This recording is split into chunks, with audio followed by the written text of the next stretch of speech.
problem with our environmental challenge is one of timing. We have to go a long way in a short period of time, and so we need all hands on deck. And the answer is, it's not either or, it's yes and. Welcome to Better Worlds, where we explore how Web 3.0 connects our natural, manufactured, and virtual realities to create better lives for all in a more equitable and sustainable way.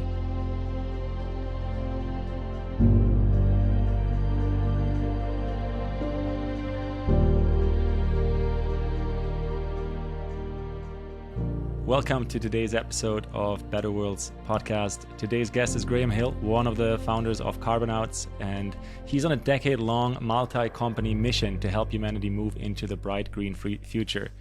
Carbonauts is a natural sequence to one of Graham's earlier creations, treehugger.com, and it is here to inspire and guide people towards compelling low-footprint ways of living. So welcome, Graham.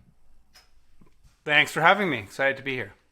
Yeah, I'm excited for this conversation, both, about you've had TED Talks before, have less, be happier. You've created treehugger.com, which is, a massive and very early platform. And today I definitely want to dive into Carbonauts and that mission. But maybe first, when in your life were you just so clear, this is the mission, the bright green future is the mission you're going to dedicate your energy and your focus to? Probably evolved somewhat, but 2000 was really when I started moving on this, and I think pretty quickly it became clear that that's what I wanted to do. I had had some good luck, and I built my first company with my cousin in Seattle in '95, one of the early internet companies, and we can talk more about that, but we did great work, and we had a really good company culture, and so it was a real family feeling. It was a lot of fun. It was great, but the product itself was, largely marketing websites for big companies, and so it wasn't that rewarding in terms of what we were doing. So it was rewarding on one level, and I think that's relevant. But just from my reading and my general leanings, I guess I yearn for something more to make a real difference in the world. And so that was sort of 99, 2000. And so I don't know if I knew immediately, this is what I'm going to do for the rest of my life kind of thing, but it's pretty clear that I'd be working on do-gooder kind of stuff. And I was really engaged with the environment. And and I could see myself working for the rest of my life on environmental stuff. I also could do other stuff, but I think, big picture, there's always sort of something to work on, and people less fortunate than ourselves, and so I think there's always sort of good to be done out there, and that's what interests me, and I can't imagine not doing that. Mm-hmm. Yeah, and it very well might be our next decade or 2 or 3 on the planet is to, make meaningful steps towards creating a much more sustainable and regenerative economy and ways of living. I'm curious here with Carbonauts. You clearly put a lot of work into this, and the initial setup of the company is for people to take a 5-session course. Am I right? Yeah, it's evolved, and we have a lot of different ways of people getting engaged. But generally, we do a lot of workshops that are just a single 1 hour, and they pack a punch. They deliver really good value. But if you want sort of true transformation, which is what we're really after, you sort of need to have a multi-hour thing where you come back repeatedly with a group of people, and there's enough space for real interaction so that it hits you in the heart, not just the head.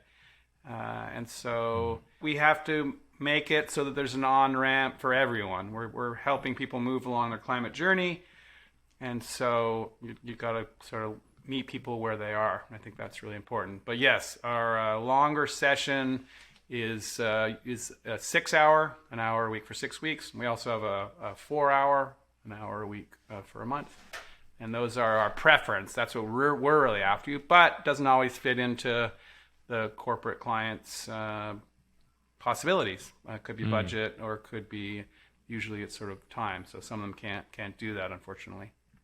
Right. However, the deep dive is what really gets people to align, as you said, like their heart and their mind to, fulfill with those missions. I'm curious. I know you can't, give everything away that's in your courses, but I'm sure people ask you all the time, like, what are the top 3 things to do? And so, if you were to describe 3 to 5 steps that actually, every person or every company could do to reduce footprint, what would those be?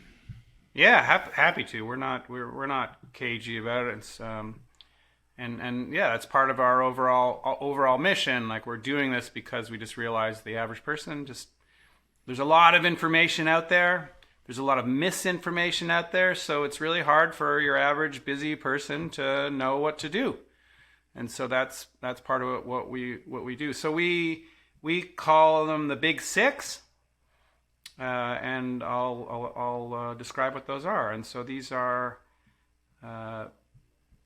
basically the 6 most impactful things for most people. And with every single question that you ask in terms of environmentalism, the true answer is it depends. It's actually really, unfortunately, very nuanced. And so it often does depend. But in general, and for most people, the Big 6 are switching to renewable energy. So that's either via your utility, or if you're fortunate to own your home, to have solar panels on your roof, perhaps geothermal, perhaps community solar, but getting your utilities on renewable energy and moving away from natural gas if possible. Secondly would be, if you drive, and great if you don't, but if you do drive, trying to reduce overall miles driven, period. By sharing them with others, or just figuring out ways around that, but making as many of those as electric as possible. So getting yourself into an EV, ideally a full one, perhaps a plug-in hybrid. Another one is diet related, and sort of 3 main elements there. One is moving to as much of a plant-rich diet as you can. Secondly, reducing food waste. So food waste, it turns out, actually has huge emissions, like 8% globally. So reducing food waste is important. And then composting whatever leftovers that you have that you can't avoid. Composting the rest. So that's diet. Then flying. So flying is actually for some people a very big footprint. A lot of people don't realize how impactful flying is, and so we encourage figuring out ways to reduce your flying. Could be stacking trips together. There are all sorts of techniques there, and optimizing the ones that you do, such as flying economy, such as flying direct, kind of thing. So flying is another. Offsets. So if you can afford it, we urge you to buy as many high quality offsets as you can to ideally offset the rest of your footprint. Bring yourself to net zero. So buying high quality offsets, not always possible for everyone, but if it is possible, great thing to do. And then finally, building social norms.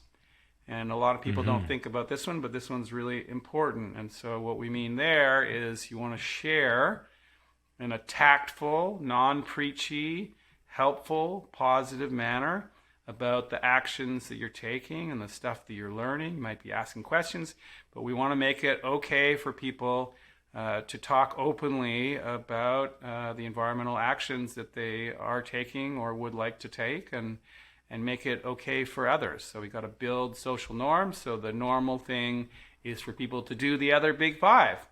Basically do all those things. So that's the Big 6. So renewable energy, electric vehicles, diet-related stuff, flying, offsets, and social norms. Right on. Yeah, thanks for going through them. I think there are quite a few inspirations for everyone in there, and me included. I'm wanting to turn around that question though to you. I know that there's lots that you've already done, and I think if I researched this right, you demonstrated a micro apartment. And did you actually live there, or are you still in that? Or can you explain a little bit more about what you've personally kind of added onto your list as the decades went by and you're on this mission? Sure. So So I studied architecture and product design. So I call myself a designpreneur because those are sort of I'm very into business, but I'm also very much a designer. So for pretty much 2010 to 2018 or so, I worked on a company called Life Edited with friend Ross Porter and Cataline Sandu and a bunch of others. And we basically focused on small living. And so the idea there was that if you apply design, some technology, and some behavior change, that you can live a smaller life. Smaller as in less space and less stuff. And that way of life is a great way to save some money. Also a great way to reduce your footprint. And also, I believe, a happier life. And so what that translated to were a bunch of projects, a couple of micro apartments that I lived in and designed and built and lived in, along with partners, of course, Garen Glass being one. In New York, one was 420 square feet and one was 350 square feet. That one was on the cover of Dwell. And basically, we just made these really cool apartments that allowed the spaces themselves to transform. So you'd get multiple functions for the space. So we're talking Murphy beds that fold over couch, tables that sort of are stored and expand with leaves and stacking chairs. So you can just all sorts of transforming furniture and transforming space. You can do a lot with less. And so so we did that, and then I built an off-grid home in Maui that was not to sort of do something for a family. So 4 bedrooms, 2.5 bath, and 1,000 square feet, all off-grid, water catchment, solar, composting toilets, etc. And so I spent a lot of time. That was a company called Life Edited. I got a TED Talk that's done very well on that called, was it Living with Less? Something like that. And a New York Times op-ed also that did pretty well. And so very much believe in that stuff. And currently I'm living a little bit larger. I'm 1,400 square foot in Venice. But it's also my office. I also literally host 16-person dinners, either outside or inside, on a weekly basis. So it's a little sort of it's very much live work, and I tend to either have a roommate or have people visiting, as I did this week. So I get a lot out of it. And the nice thing about living in Southern California is a big impact of architecture tends to be the heating and the cooling.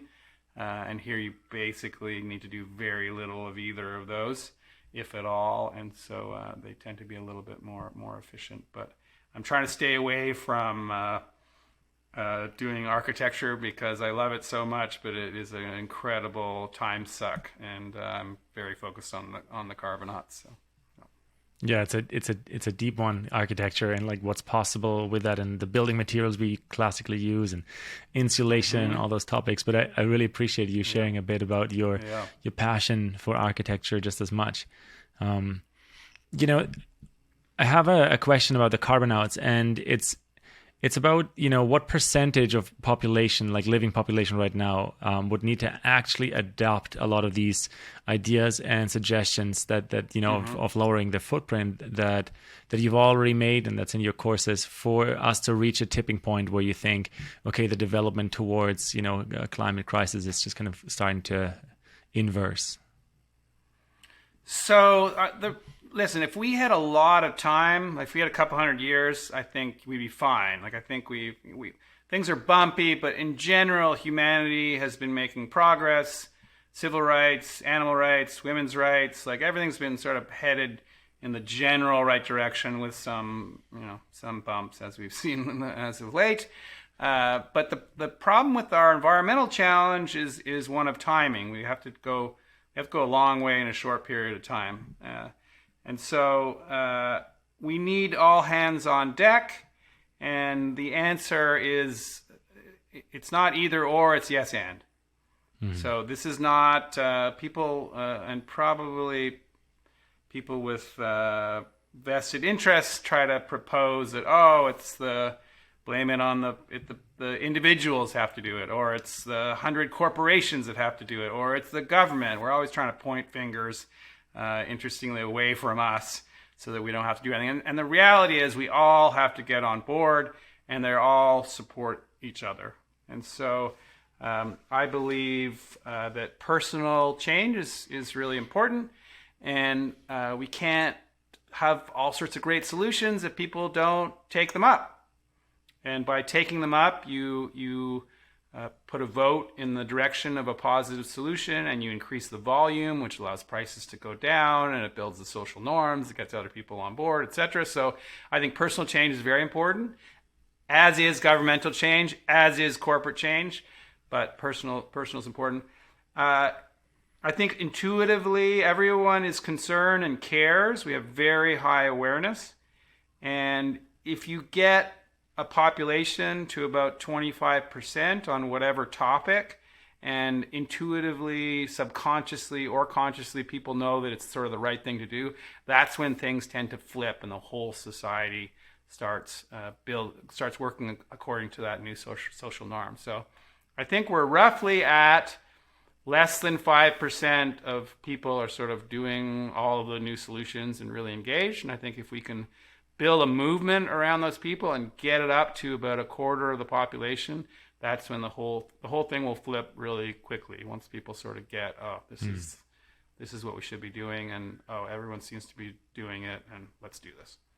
So that's our general theory of change, and we would look at that theory of change within companies as well. So we work with some fantastic clients, Amazon, News Corp, Chanel, Warner Brothers Discovery, Netflix, et cetera, and we help find their change agents and then inspire and educate, and the idea is to sort of build movement with them to go from a few percentage of their staff to 25%, at which point it'll flip.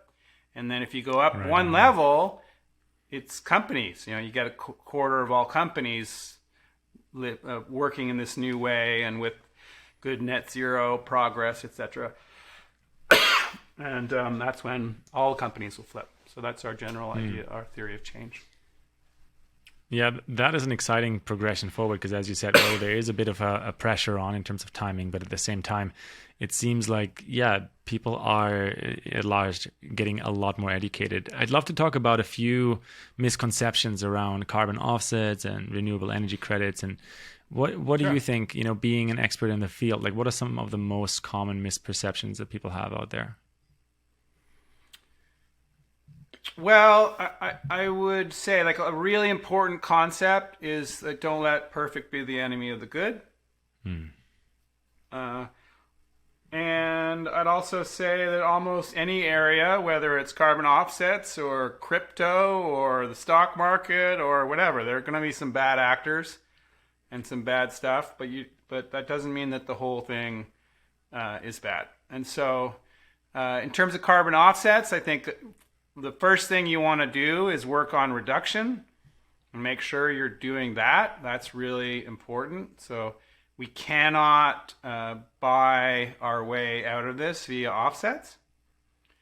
I'd also say that offsets are very much a mixed bag, and some of them are not great that are out there. And I think that's, of course, unfortunate. And I think the John Oliver piece, loved John Oliver, but I think did a great disservice to the area because he sort of threw the baby out with the bathwater.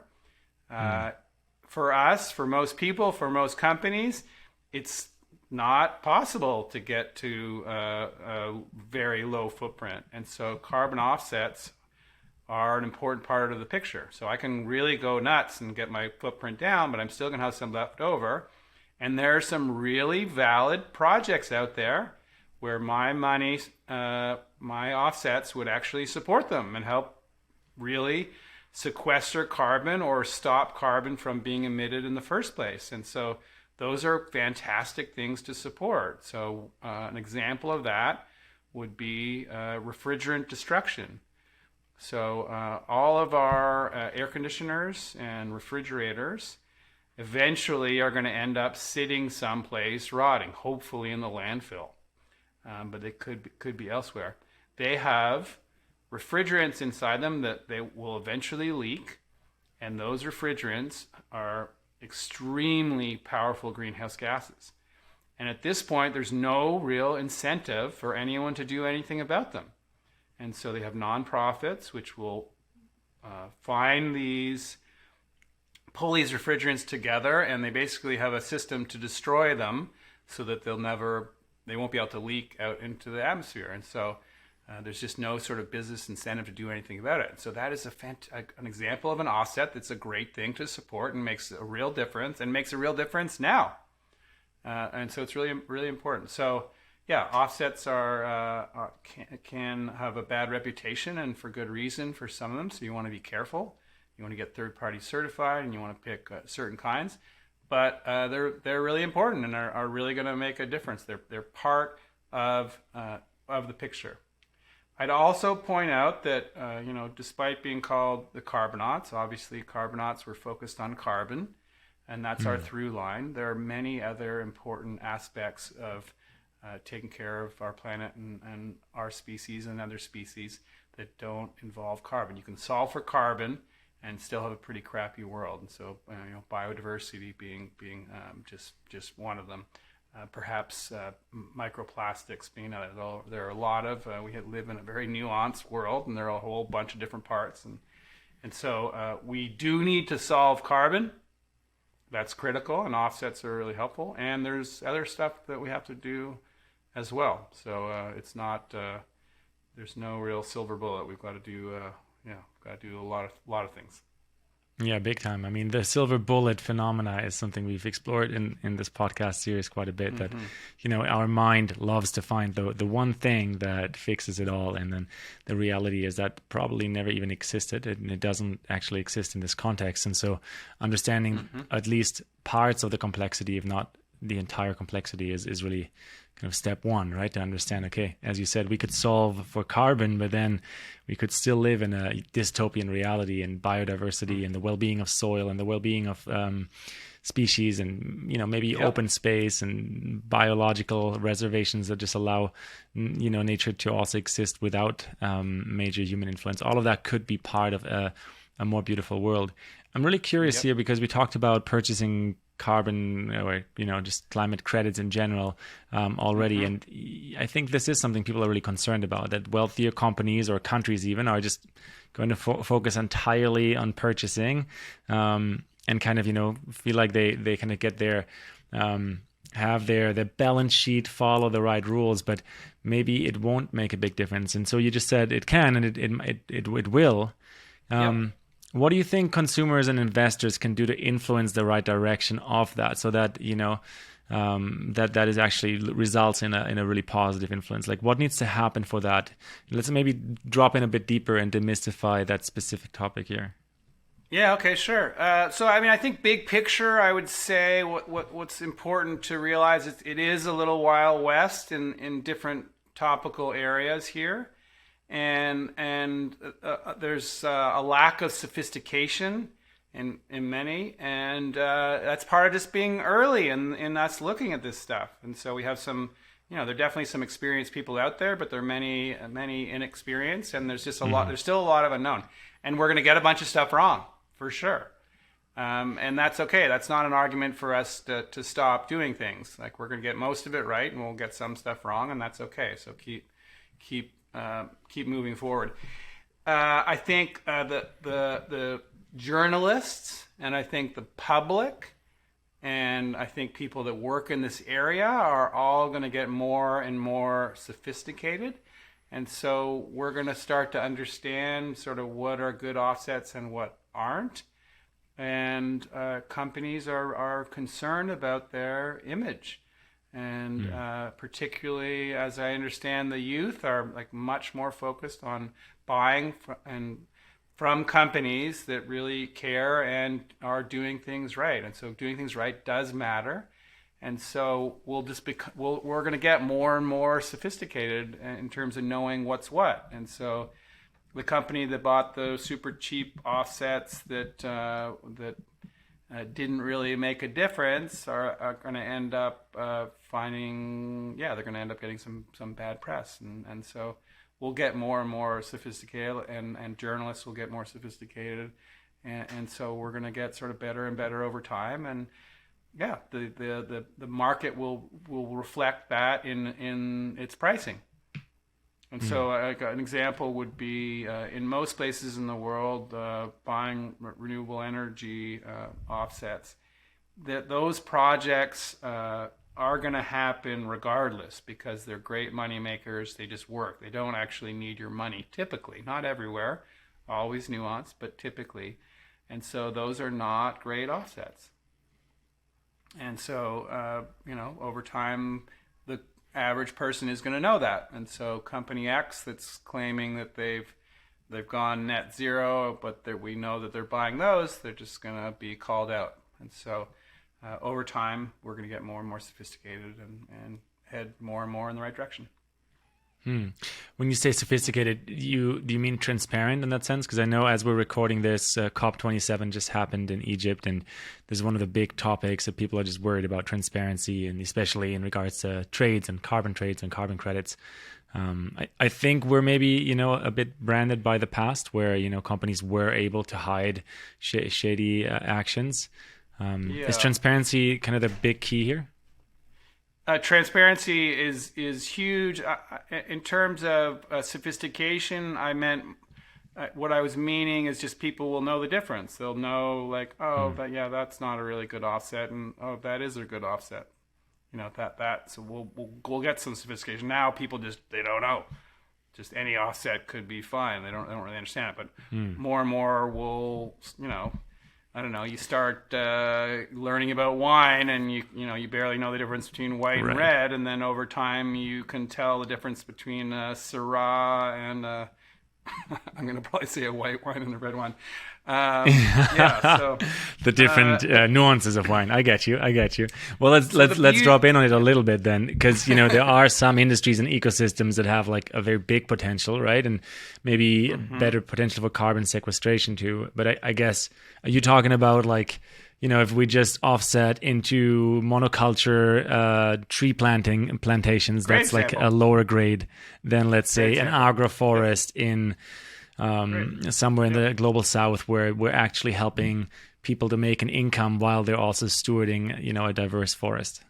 Right, more biodiverse. So that's a perfect example. So, in the early days, tree planting offsets might have been a monoculture thing with no other benefits, and so we weren't very sophisticated, and that was fine. And nowadays, more people would say, well, wait a second, is it a monoculture? Is it more diverse? And are there secondary or tertiary benefits? And so that's just an example of us getting sophisticated.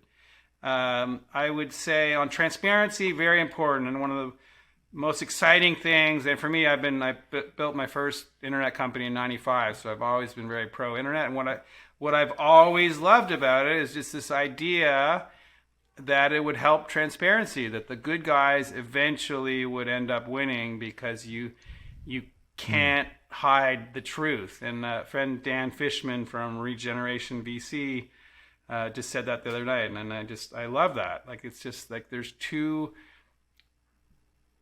world is just naturally much more transparent. There are too many people, and everyone. It used to be that just the journalists could get stuff out, right? And now everyone can publish, and so it's really hard to keep the truth down, and so companies don't want to get caught doing bad stuff, and so that's fantastic. So more and more transparency is fantastic, and I think there'll be more and more rules for the governments put in place for companies to follow, and investors are going to be pressuring companies to be more transparent, and I think all that accompanied with more and more sophistication is great. People are going to know sort of what the difference is between things, and they're going to be able to see it in the reporting. The SEC starts to require all these requirements. Like, it's a recipe for us really heading in the same direction. And are we going to get stuff wrong and measure the wrong things? Like, yeah, we're going to do a ton of, and that's not a reason to not do it. It's just that we're learning how all this works. Yeah. I like your optimism, and I agree with you. Like, the general direction I hear you speak about is that the more consumers and creators and company leaders and entire corporate entities get education in both the crisis we're in, but also some of the solutions, the carbon steps, the tokenized economy around it, and then kind of when that meets Web3 or like the 3-dimensional future of the internet, possibly on a blockchain ledger, then that really increases transparency as well. Is that a good way to summarize it? And like, what's your take on Web3? You were an early pioneer in like Web 1.0, right? I mean, you've built an online company in the 90s, which most people didn't even know about the internet back then. Yeah. Do you think that Web3 and the next generation of blockchain can really support this movement that we just discussed? So I've sort of nailed 1.0 and 2.0, and 3.0 is passing me by somewhat while I'm focused on the Carbonauts. And so I'm sure I'll learn more. But my feeling, my understanding in general is it's very similar to offsets. Okay? Don't throw the baby out with the bathwater. There's some great stuff in there, and there's a bunch of sham stuff in there as well. And so it's neither here nor there, but I believe in general offsets are really important, and I think in general blockchain is really important and is going to be part of the mix. And I think it's it's had some environmental issues, and people are really focused on figuring those out in the same way that offsets has had some issues, and they're focused on figuring it out. So I think Web3 is going to be probably a pretty important part of this. I have some friends that are doing something called New Atlantis, and they're very, very smart, very successful, and they're it's fully based on blockchain and basically trying to do. They're doing I probably can't do it justice, but basically they're doing a metagenomic analysis of marine preservation areas, MPAs, and then basically making it an investable asset that is should go up or down depending on the health of the ocean. And so they're basically making it possible to invest in MPAs and make a real difference. And it's crazy complicated stuff, and I'm sure they'll go wrong this way and that way, but ultimately I think great. Finally we're figuring out a new way to support, and that's like you probably know about 30 by 30, trying to protect 30% of the oceans by 2030, and so there's some fantastic things, and some stuff will work, and some stuff, a lot of it will blow up, but I'm pro Web3 as part of how we're going to fix this whole thing. Yeah, I mean it's coming. I'll give my best to explain it in like the shortest sentences I can. I guess Web 1.0 was just our, ability to make our interconnection visible, right? We created a digital kind of grid in which we were like, oh wow, we're all connected. This is wild. But it was very much like a one-dimensional thread. Then Web 2 would be the multi-dimensional thread where we can now create user-generated content, right? Social medias, etc. And then Web 3, the way I understand it is, it's the three-dimensionality of the web space, so that we can interact with the actual physical environment through, as you said, tokenized or kind of. NFTs would be one of those tokens. Like basically we can bring currency to physical projects through the digital environment in which we can experience it as well. And hopefully we'll get beyond these nifty little boxes, these black boxes that, kind of crank our necks the wrong way down when we use them. I'm talking about cell phones. That would be my like short version of explaining it, but I like where you just went. Like there's a lot of optimism that you seem to have, Graham, and I'm gonna let you off the hook with those very specific technical questions. I just want to hear about your optimism. And, I know you grew up on the West Coast in the Pacific Northwest.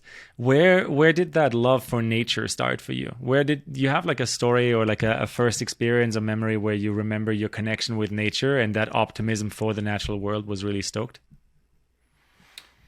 Before I came to the West Coast, I sort of grew up near about an hour from Montreal, very much in the country, and my parents were back to the landers. They basically, there's like a real movement of people moving from the more city oriented out to the country, and definitely a hippie community, a lot of health food and getting together on Sundays to play volleyball and go skinny dipping and all that. And I think my parents always had a real appreciation for, it was always about playing outside and going on hikes and sailing and swimming and cliff jumping and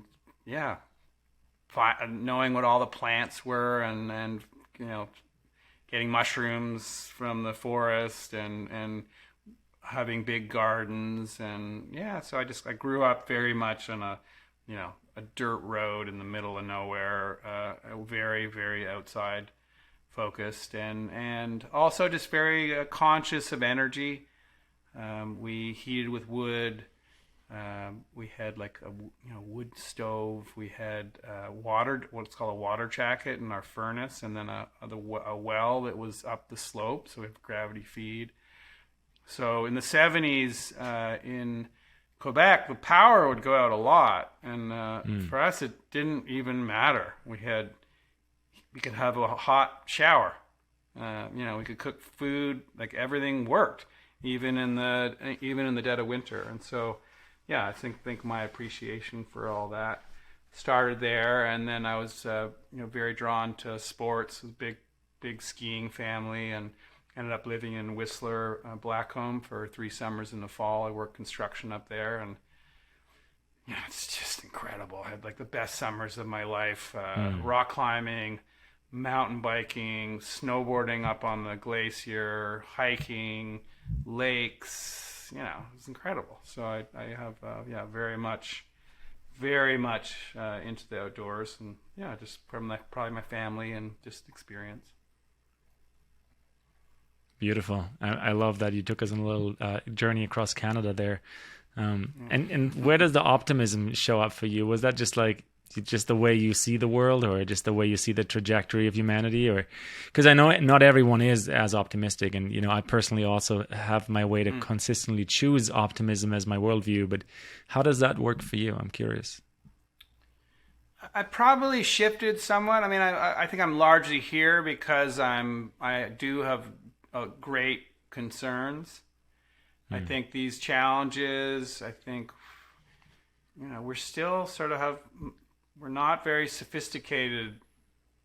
Humans are just not very sophisticated in our desires and our long-term thinking, and we've got some like major challenges. But I also think you don't get too far by just scaring yourself or others. And so, I just try to be positive. And humans are incredible. We've done incredible things. And I think once we put our mind to things, incredible innovation can come. And I think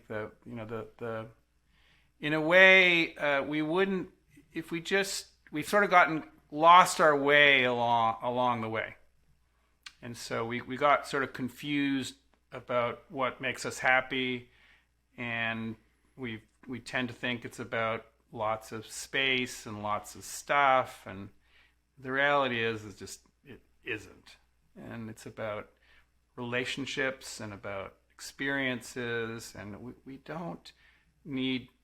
not that complex in terms of what makes us happy. And so we can actually live much simpler lives and be equally or more happier and healthier. And so we've got to get there. If we just sort of had just sort of changed our minds on this, like this whole thing could be done tomorrow. We don't need to be living this excessive life that we're leading. That we can 100% do that, And so, yeah, I think there's Synchronized reason. global meditation, like a 24-hour window where everyone just pauses. What do you mean? But like we could stop tomorrow? Yeah, that would be a we wonderful just, solution. We could realize, wow, all that stuff doesn't make me happy, and like we can just live in a new way. Like it's this is all very manageable. So yeah, I'm optimistic, and if you look, there's just unbelievable news coming out all the time, and so we just have to do this stuff a lot. I mean, the beauty of a bunch of this stuff is this is actually really easy and really compelling. Like, certainly for the people that can afford it, which is not everyone, but the people that can't afford this stuff are the people with the footprints also, you know? So switching to renewable energy it's a 10-minute phone call or probably 5 minutes on the internet, signing up from your utility. Or investing in solar, which is going to be an absolute no-brainer in terms of making you money. EVs, super compelling, like just great and very little to any sacrifice and a lot of positives. A more plant-rich diet, it's going to help you live longer and have more energy and be healthier. And it's, you know, there's advantage after advantage in this stuff. And we're just getting started. So, so I'm very optimistic. Yeah, let me ask this question in maybe a different way. Like, what do you think it would take humanity to become more sophisticated, or to, in other words, like learn from its past mistakes? Like, what's required there in that equation? That's an interesting question.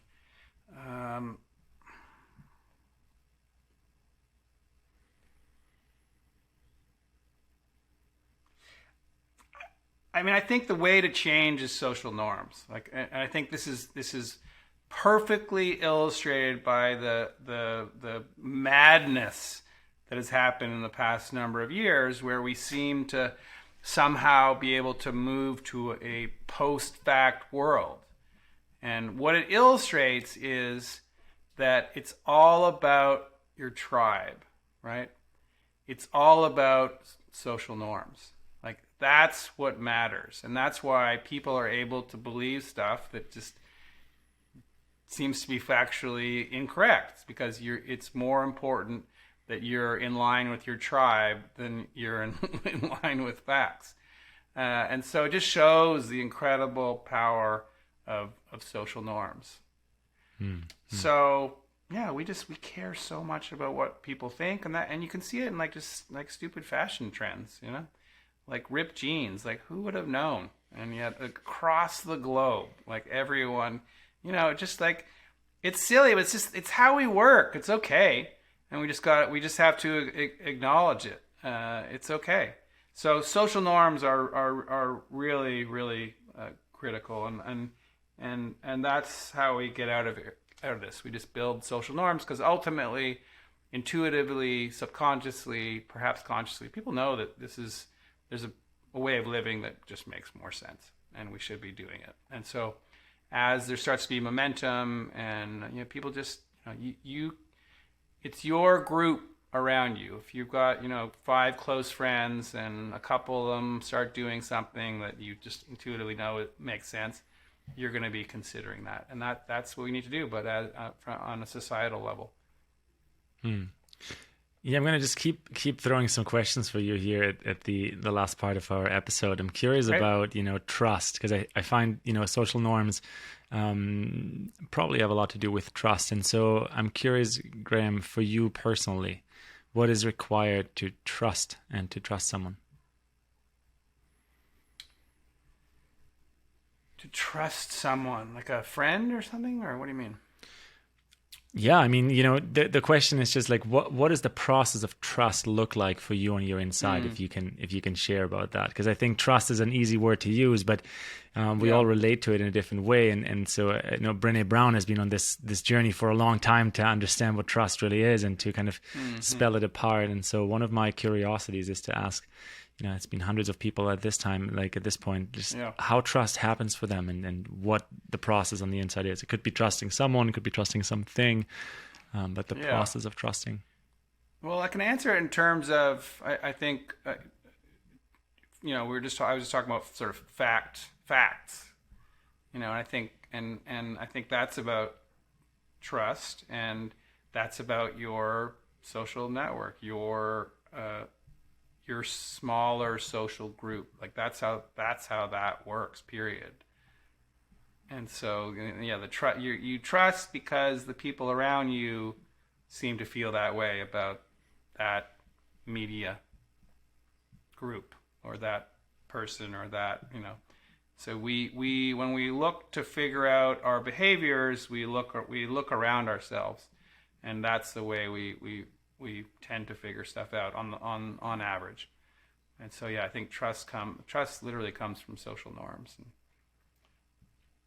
like we go with the tribe. Like I think the perfect example, which seems so silly, but if you think about sports, so there are two teams, and something happens on the field, and there's a sort of an argument about the referee's call. Like, everyone has the exact same information. All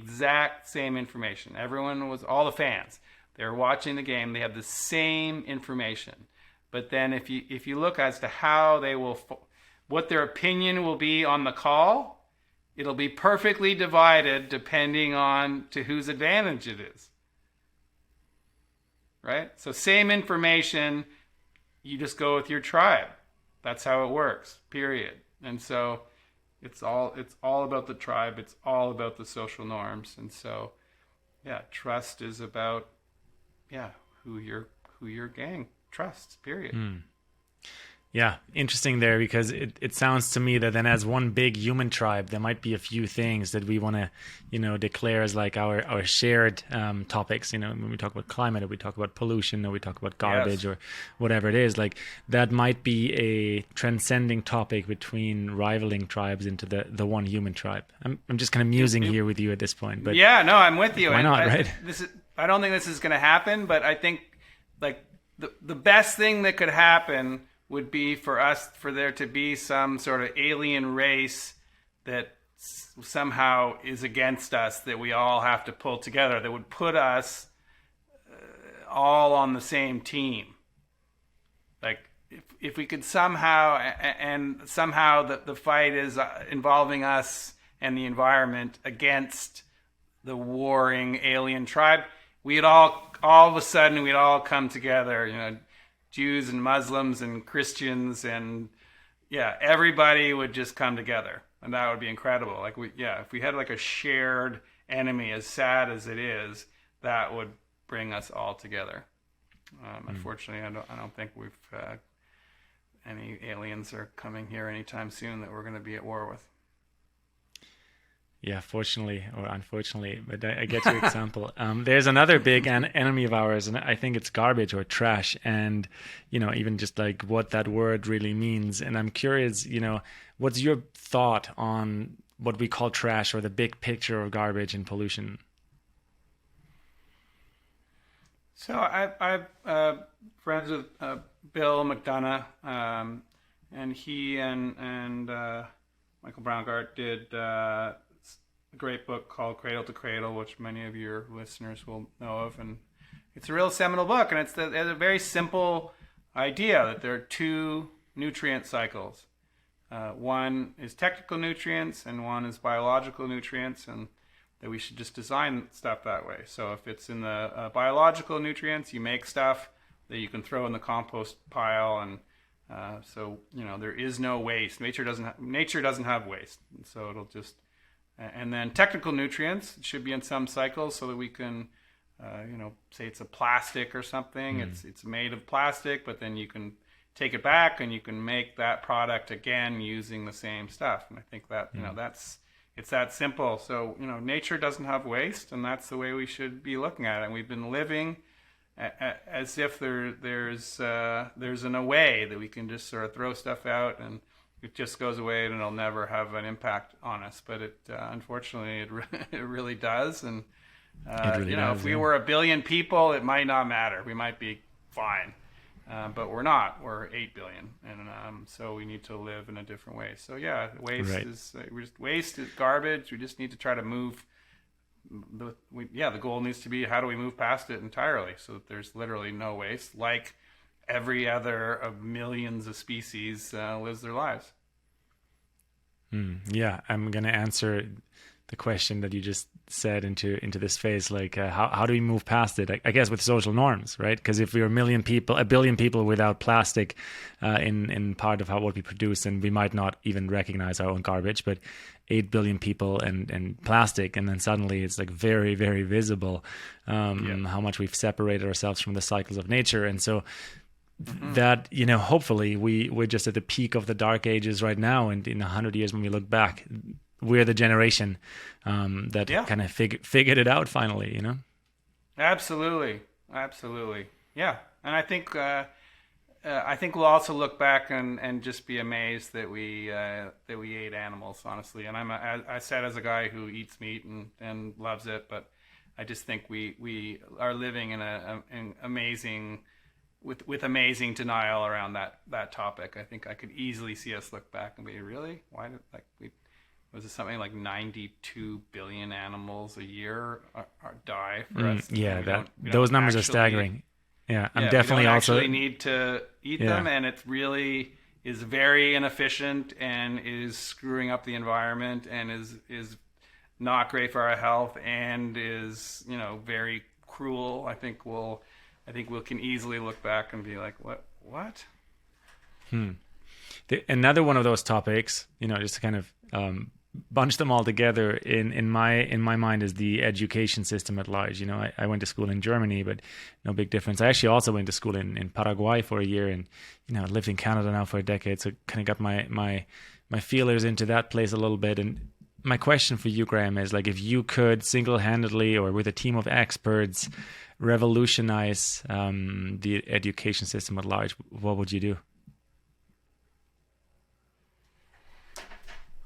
Oh, that's a great question. I think our education system is, listen, I'm not saying I could do better, but it seems pretty flawed. I spent a lot of time doing a lot of memorizing, which just seems like a really stupid thing to do. I did really well in school. Especially if we have cell phones, right? I mean...